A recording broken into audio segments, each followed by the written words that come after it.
কালো দিবস কালো দিবস ওকে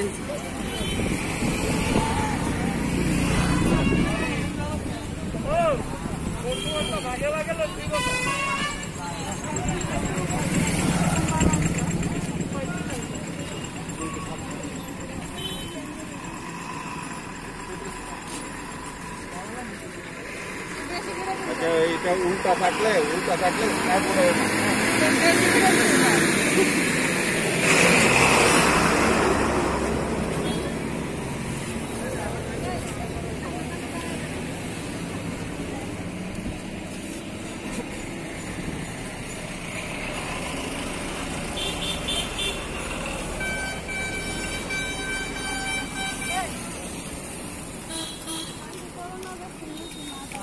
दस मिनट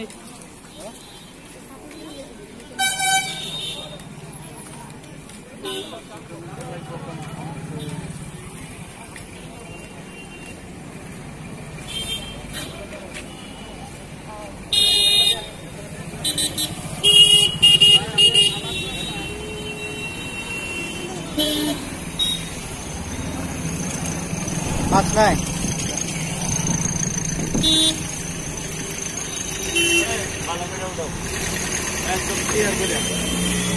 रेडमी नोट 8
যতন দীপর গাহাম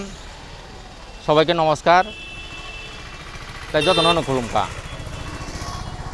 1975 সালে 25শে জুন কংগ্রেসের আঘাতে আমাদের ভারত মাতার বুকে যে রচিত হয়েছিল যে কালো অধ্যায় 1975 যে 25 জুন রাত্রে তৎকালীন প্রধানমন্ত্রী ইন্দিরা গান্ধীর পরামর্শে তৎকালীন রাষ্ট্রপতি ফারুকউদ্দিন আলী আহমদ দেশে জরুরি অবস্থা জারি করে 1971 সালে মার্চ মাসে লোকসভা নির্বাচনে গরবি হাতাও স্লোগান দিয়ে ইন্দিরা গান্ধী জয়ী হন কিন্তু অচিরে মানুষের দুঃখ দুর্দশা কষ্ট বৃদ্ধি পায় জিনিসপত্রের মূল্য বৃদ্ধি পায় কর্মসংস্থানের অভাব দেখা যায় এর মধ্যে রায়বেরেলি লোকসভা কেন্দ্রে ইন্দিরা গান্ধী সরকারি ক্ষমতার অপব্যবহার করে জয়ী হয়েছে এই অভিযোগ করে প্রতিদ্বন্দ্বী প্রার্থী রাজনারায়ণ এলাহাবাদ হাইকোর্টে একটি মামলা করে 1975-এ 12 জুন এলাহাবাদ হাইকোর্টে বিচারপতি জগমোহন সিংহ নির্বাচনে সরকারি ক্ষমতা অপব্যবহারের অভিযোগে ইন্দিরা গান্ধীকে দোষী সাব্যস্ত করেন এবং 6 বছরের জন্য কোনো নির্বাচনে প্রার্থী হওয়ার অধিকার খারিজ করে দেন মাননীয় আদালত ওই দিনটি গুজরাতে নির্বাচনে কংগ্রেসও পরাজিত হয় পরে ওই পরাজিত হওয়ার পর বিধানসভার বিরোধী দলরা জয়ী হয় তো তার জন্য আমরা আজকে 11 মান্দাই মণ্ডলের তরফ থেকে যে আজকে দিনটিকে আমরা কালো দিবস হিসাবে সারা ভারতবর্ষে আমরা সবাই পালন করে থাকি তিনি যে খাইমানি জায়গা চিনে 11 মান্দাই মণ্ডল মিছিং ক্লাইজাক চম্পকনগর বাজারও চিনে